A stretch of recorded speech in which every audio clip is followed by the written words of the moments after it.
Ta parole est une lampe à mes pieds, une lumière sur mon sentier. Psaume 119, verset 105. La méditation.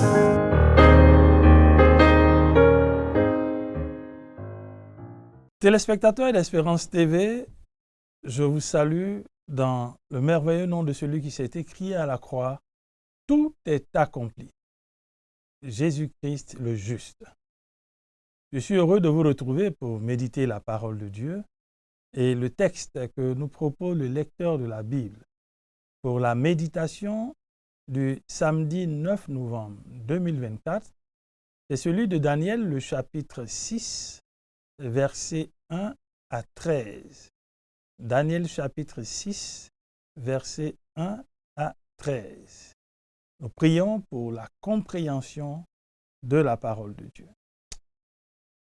Père, merci parce que tu es pour nous un Père et ce que tu veux pour nous, c'est notre bien.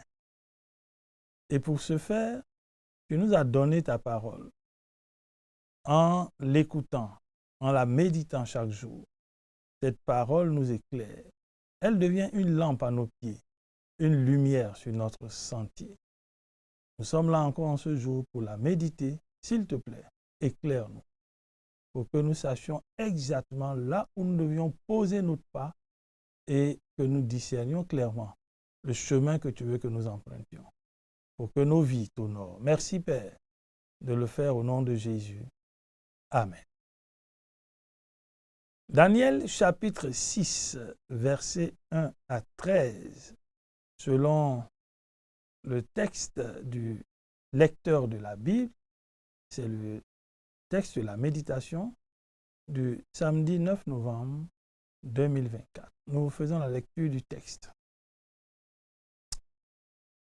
Et Darius, le Mède, âgé d'environ 62 ans, accéda au pouvoir impérial. Darius jugea bon de nommer 120 satrapes pour gouverner tout l'empire. Il plaça au-dessus de 3 ministres, auxquels ces satrapes devaient rendre compte pour que les intérêts de l'empereur soient préservés.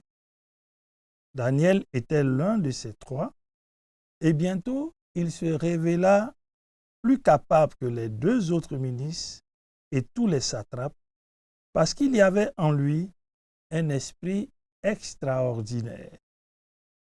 C'est pourquoi l'empereur songeait à le mettre à la tête de tout l'empire. Verset 5. Alors les autres ministres et les satrapes se mirent à chercher un motif d'accusation contre lui dans sa manière d'administrer les affaires de l'empire. Mais ils ne purent y découvrir aucun motif d'accusation, ni aucune faute, car il était fidèle, de sorte qu'on ne pouvait trouver en lui ni négligence, ni faute. Ces hommes-là conclurent donc. Nous ne trouverons aucun motif d'accusation contre ce Daniel, à moins que ce ne soit en relation avec la loi de son Dieu.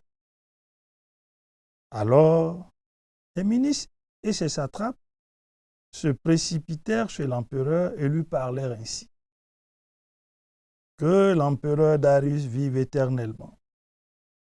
Tous les ministres de l'empire, les préfets et les satrapes, les conseillers et les gouverneurs ont décidé à l'unanimité en conseil qu'il fallait publier un édit impérial pour mettre en vigueur une interdiction stricte. Selon cet édit, quiconque, pendant les 30 jours qui suivent, adressera une prière à quelque dieu ou quelque homme que ce soit, si ce n'est à toi, Majesté, sera jeté dans la fosse aux lions. Maintenant, Majesté, établis cette interdiction et signe le décret afin qu'il soit irrévocable, conformément à la loi des Mèdes et des Perses qui est immuable. Verset 10. Là-dessus, L'empereur Darius signa le décret portant l'interdiction. Quand Daniel apprit que ce décret avait été signé, il entra dans sa maison. Les fenêtres de sa chambre haute étaient ouvertes en direction de Jérusalem. 3 fois par jour, il se mettait à genoux pour prier et louer son Dieu. Il continua à le faire comme auparavant. Alors, ces hommes firent irruption chez lui et le surprit en train d'invoquer et d'implorer son Dieu. Verset 13. Aussitôt, il se rendit chez l'empereur pour lui parler de l'interdiction impériale. « N'as-tu pas signé un décret d'interdiction, dirent-ils, stipulant que quiconque adressera dans les 30 jours une prière à quelque dieu ou homme que ce soit, si ce n'est à toi, majesté, serait jeté dans la fosse aux lions? » « Il en est bien ainsi, répondit le roi, conformément à la loi des Mèdes et des Perses qui est immuable. Amen. » Daniel chapitre 6, versets 1 à 13, c'est le texte de la méditation du samedi 9 novembre 2024. Le roi Balthazar, roi des Chaldéens, a été tué.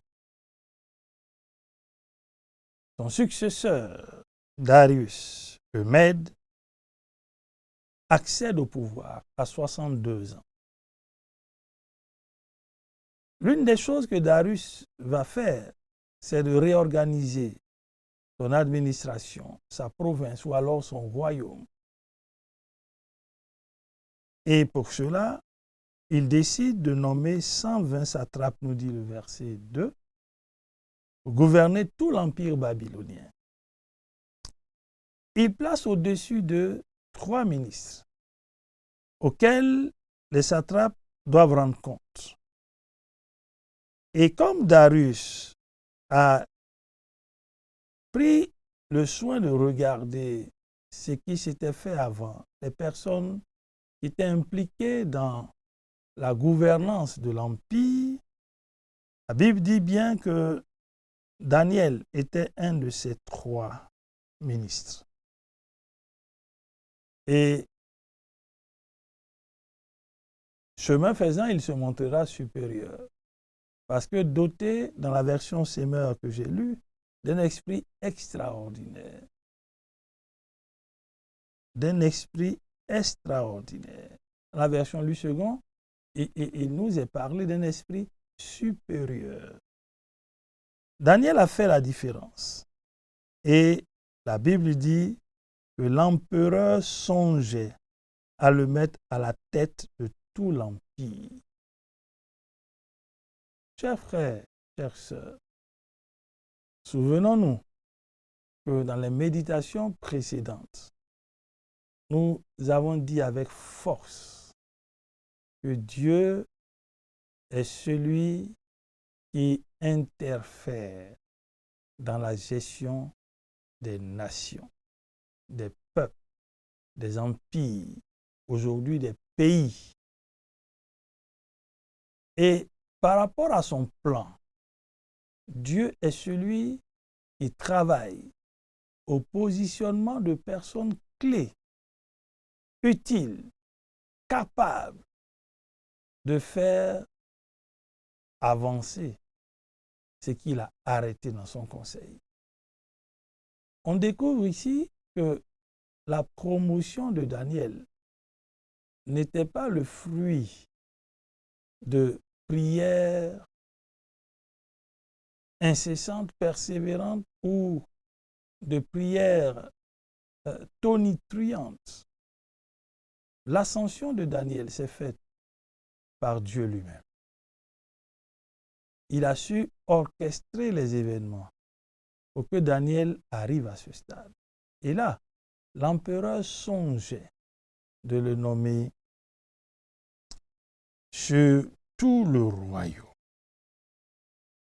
Cette information ou cette idée, ce désir de l'empereur a forcément fuité pour que on comprenne qu'au verset 5 de notre texte, les autres ministres et les satrapes ont commencé à chercher un motif d'accusation. La jalousie est née dans leur cœur parce que un des leurs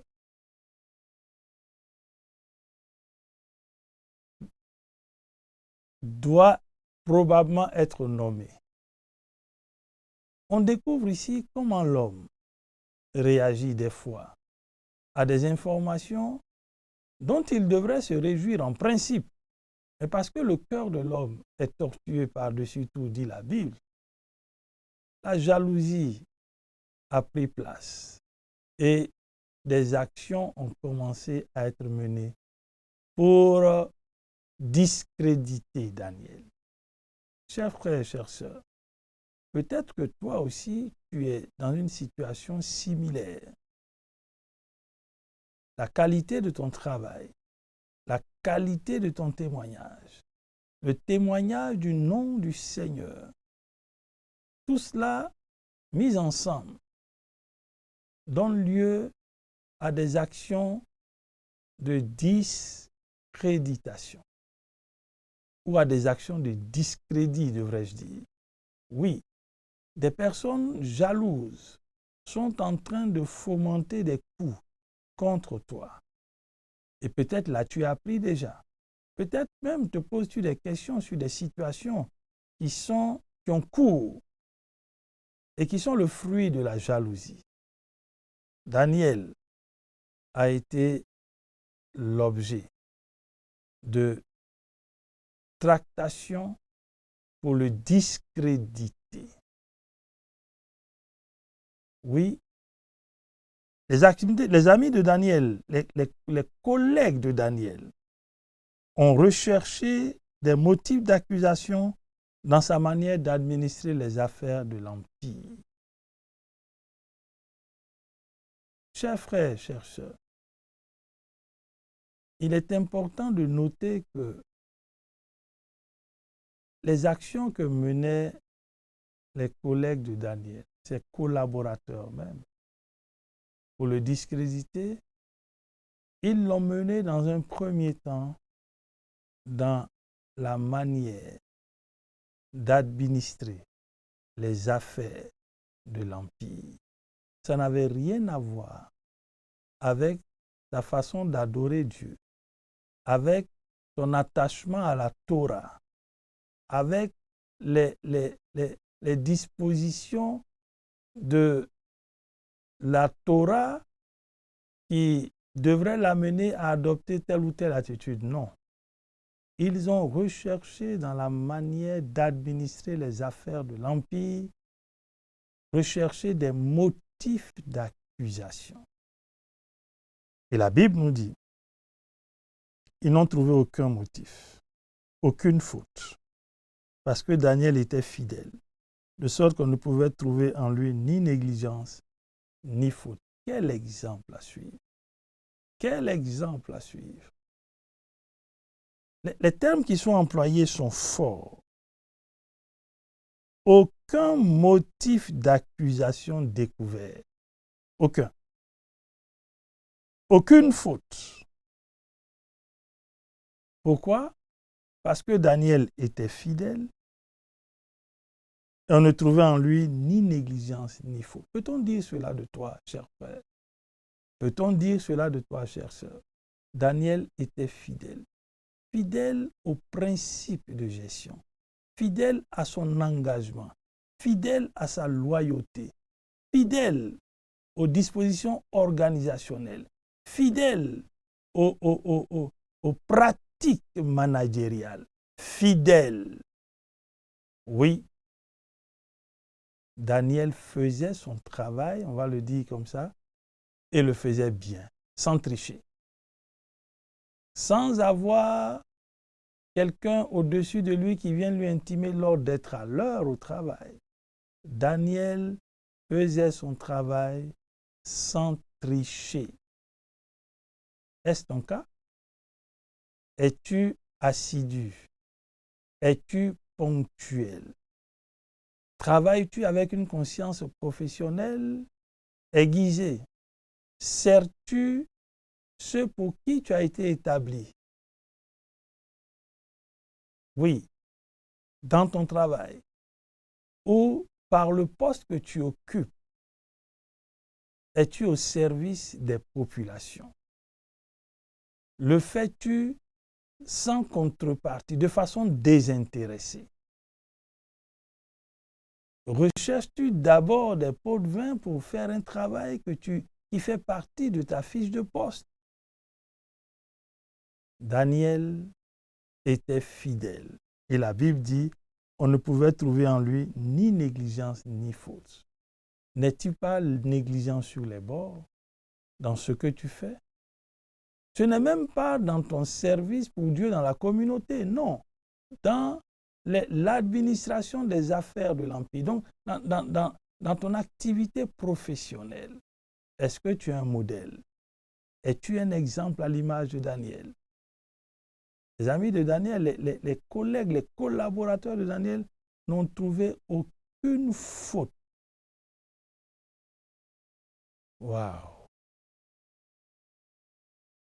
Je suis émerveillé par ce témoignage. Oui, tendons vers cela, chers frères. Tendons vers cela, chères sœurs. Quand de tels hommes arborent une telle conduite, il n'y a pas de doute. Le Dieu qui est juste, le Dieu qui est bon, le Dieu qui aime les choses excellentes sera forcément leur défenseur. Tu ne peux pas demander le secours de Dieu alors que ta conduite et ton attitude ne cadrent pas avec les principes de la parole de Dieu, les principes du royaume. N'ayant pas trouvé de motif d'accusation sur l'administration des affaires de l'Empire, ces hommes vont se tourner, comme eux-mêmes le disent, vers la relation de Daniel avec la loi de son Dieu. Et pour cela, ils vont amener Darius à signer un décret qui le met au même niveau que les dieux. Parce que personne d'autre que lui devait être adoré. Majesté, disent-ils, selon l'édit, quiconque pendant les 30 jours qui suivent adressera une prière à quelque dieu ou quelque homme que ce soit, si ce n'est qu'à toi, sera jeté dans la fosse au lieu. Ils érigent le roi au rang des dieux. Et le roi accède à leur requête. Chers frères, chères sœurs, faisons attention. Faisons attention à ceux qui nous entourent. Ils peuvent nous nuire subtilement. Ils peuvent nous amener à faire des choses que nous ne voulions pas faire. Ils peuvent nous amener par leur attitude à nous déifier. Que de choses ne voyons-nous pas aujourd'hui autour des hommes et des femmes de Dieu, des serviteurs, des servantes de Dieu? Des attitudes de ceux qui sont autour de nous peuvent nuire à notre témoignage. Parce que Jésus-Christ est venu en tant que simple serviteur. Il a servi, il s'est humilié, il est allé jusqu'à la mort infâme de la croix. Faisons attention à ceux qui nous entourent, aux dispositions que nous prenons autour de nous, qui peuvent nous éloigner, de ceux que nous devons servir. Oui, chers frères et chères sœurs, c'est important. Ne nous laissons pas entraîner dans des actes, dans des pratiques qui n'ont rien à voir avec la parole de Dieu. Ne nous laissons pas ériger, déifier. Non, ne nous laissons pas ériger au rang de Dieu. Nous ne sommes que des hommes. Faisons donc attention à tout ce qui tourne autour de nous, à tout ce qui est pris comme disposition autour de nous, qui nous éloigne de ceux sur qui Dieu nous a établis.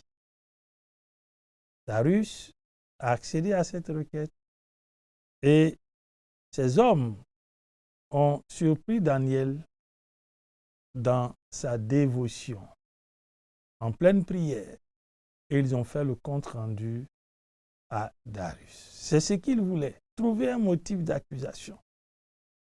Mais l'exemple de Daniel, là encore, est révélateur de ce que cet homme savait exactement ce qu'il faisait.